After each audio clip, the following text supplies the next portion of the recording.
Assalamualaikum warahmatullahi wabarakatuh. Yang saya hormati, Ibu Eva Palupi MC Psikolog, selaku dosen mata kuliah Psikologi Perkembangan. Sebelumnya, izinkan saya memperkenalkan diri. Saya Nur Alifah dengan nomor induk mahasiswa 43040210102 dari kelas 2B Psikologi Islam Fakultas Dakwah UIN Salatiga. Saya akan mempresentasikan materi psikologi perkembangan dengan tema perkembangan pada masa bayi. Berikut adalah materinya. Berdasarkan buku Psikologi Perkembangan yang ditulis oleh Seton Mulyadi dan kawan-kawan, perkembangan pada masa bayi itu terbagi ke dalam 3 aspek. Yang pertama perkembangan fisik, kedua perkembangan kognitif, dan yang ketiga adalah perkembangan psikososial.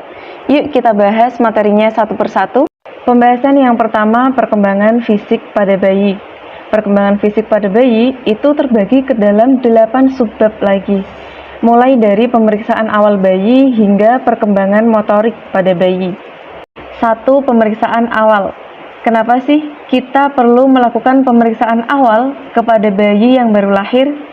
Jadi, pemeriksaan awal ini bertujuan untuk memperhatikan dan mendeteksi apakah bayi yang baru lahir tersebut termasuk ke dalam golongan bayi yang sehat atau justru termasuk ke dalam golongan bayi yang membutuhkan penanganan khusus. Dan untuk melakukan pemeriksaan awal biasanya digunakan skala Apgar yang dilakukan 1 dan 5 menit setelah bayi dilahirkan. Berikut adalah tabel skala Apgar. 2. Kelahiran prematur. Kita mungkin sudah tidak asing nih dengan istilah prematur, tapi ternyata kelahiran prematur itu termasuk ke dalam kondisi kelompok bayi yang memerlukan penanganan khusus. Dan untuk bisa dikategorikan kepada kelahiran prematur, bayi itu lahir 3 minggu atau lebih awal daripada waktu yang seharusnya dia lahir. Dan beberapa faktor yang menyebabkan kelahiran prematur antara lain ibu hamil yang melakukan aktivitas fisik yang berlebihan, atau ibu hamil yang tinggal dalam kondisi ekonomi yang rendah, atau bisa juga kelahiran pada remaja yang belum matang secara fisiknya. Dan untuk penanganan kelahiran prematur ini bisa dengan menggunakan inkubator khusus untuk bayi prematur. 3. Perkembangan fisik. Nah, kalau kita lihat biasanya dari bayi yang baru lahir, kita mungkin menyadari bahwa ukuran kepala bayi itu lebih besar daripada badannya. Tapi ternyata itu adalah hal yang normal. Dan di Indonesia sendiri, berat rata-rata bayi yang baru lahir itu kisaran 2,5 hingga 3,5 kg dengan panjang 50 cm. Untuk berat badannya sendiri nantinya akan mengalami peningkatan dari usia 1 bulan hingga 12 bulan.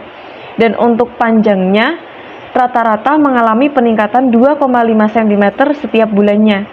Jadi, di bulan ke-12 atau di usia ke-1 tahun, bayi itu biasanya mempunyai panjang tubuh 2 kali lipat daripada saat dia lahir. 4. Nutrisi. Bagi bayi, makanan yang mengandung nutrisi terbaik adalah ASI atau air susu ibu. Karena dalam ASI itu terkandung kolostrum yang akan membantu meningkatkan kekebalan tubuh pada bayi. Jadi itu makanya kenapa bayi yang dikasih ASI atau air susu ibu full selama 2 tahun, kekebalan tubuhnya cenderung lebih baik daripada bayi yang dikasih susu formula dari sejak ia lahir. 5. Perkembangan otak. Ada satu fakta yang menarik bahwa ternyata saat bayi lahir, berat otaknya itu hanya 25% daripada berat otak orang dewasa, atau hanya sekitar 1,5 kilo. Nah, nantinya pada saat berusia 3 tahun, berat otaknya itu meningkat menjadi 90% daripada berat otak orang dewasa. Dan pada saat usia 6 tahun, beratnya sudah hampir sama dengan orang dewasa. Dan perkembangan otak ini sangat penting dan sangat mempengaruhi untuk perkembangan fisik, perkembangan kognitif, dan juga perkembangan emosional di masa yang akan datang. 6. Refleks. Refleks merupakan reaksi terhadap stimuli dan mengatur gerakan bayi secara otomatis di luar kendali si bayi tersebut. Misalnya, refleks menggenggam pada bayi ketika ibu jari sang ibu ditempelkan ke telapak tangan sang bayi. Dan diperkirakan pada bayi itu mempunyai 27 refleks utama, namun akan hilang saat dia berusia 6-12 bulan, kecuali refleks berupa perlindungan, misalnya menguap, batuk, muntah, dan lain sebagainya. 7. Kemampuan sensorik dini. Sensorik atau penginderaan pada bayi itu terbagi atas dua macam. Yang pertama, penginderaan yang sudah aktif sejak bayi di dalam rahim, dan yang kedua, sensorik atau penginderaan yang aktif setelah bayi keluar dari rahim dan melakukan pelatihan. Contoh yang pertama adalah pembau dan pengecap. Dua indera ini sudah aktif sejak bayi masih di dalam rahim. Apa yang dimakan ibunya, bayi dapat mengecap dan bayi dapat membau. Yang kedua, pendengaran. Pendengaran ini juga sudah aktif sejak bayi masih di dalam rahim. Apa yang didengarkan ibunya, bayinya juga akan ikut mendengarkan. Dan yang ketiga, penglihatan. Penglihatan ini adalah sensorik yang dilatih saat bayi sudah lahir. Jadi bayi perlu lahir ke dunia, melihat cahaya, baru dia bisa melihat. 8. Perkembangan motorik.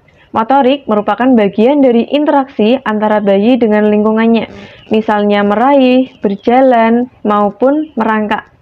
Dan macam-macam perkembangan motorik ini ada 4. Yang pertama kontrol kepala, yang kedua kontrol tangan, yang ketiga locomotion, dan yang keempat perkembangan motorik dan persepsi. Kita lanjut ke pembahasan yang kedua, yaitu perkembangan kognitif pada masa bayi. Dalam memahami perkembangan kognitif pada bayi, dapat dilakukan dengan melalui berbagai metode pendekatan. Namun yang paling terkenal adalah metode pendekatan kognitif dari Piaget. Piaget menyatakan bahwa kecerdasan itu berubah seiring dengan pertumbuhan bayi. Dan pada saat bayi melakukan proses kognitifnya, bayi itu tidak hanya bagaimana dia mendapatkan pengetahuan, tetapi juga bagaimana dia menumbuhkan dan mengembangkan mentalnya. Kita masuk ke pembahasan yang terakhir, yaitu perkembangan psikososial pada masa bayi. Jadi perkembangan psikososial pada masa bayi ini berawal dari emosi yang berkembang yang dialami oleh bayi hingga nantinya membentuk kepribadiannya atau psikososialnya di saat dewasa nanti. Baik dari emosi yang sederhana sampai emosi yang kompleks. Namun, emosi bukanlah satu-satunya hal yang membentuk kepribadian atau psikososial. Temperamen juga berpengaruh dan mempunyai andil dalam pembentukan psikososial atau kepribadian tersebut. Dan salah satu ilmuwan yang mengkaji tentang perkembangan psikososial atau pembentukan kepribadian adalah Erikson. Erikson ini berusaha mengulik perkembangan kepribadian seseorang dari masa bayi sampai dewasa melalui hubungan bayi dengan pengasuhnya atau ibunya. Dan salah satu teori yang ditemukan oleh Erikson adalah bahwa kegiatan bermain itu dapat meningkatkan harga diri pada anak. Sekian penjelasan dari saya, kurang lebihnya mohon maaf. Wassalamualaikum warahmatullahi wabarakatuh.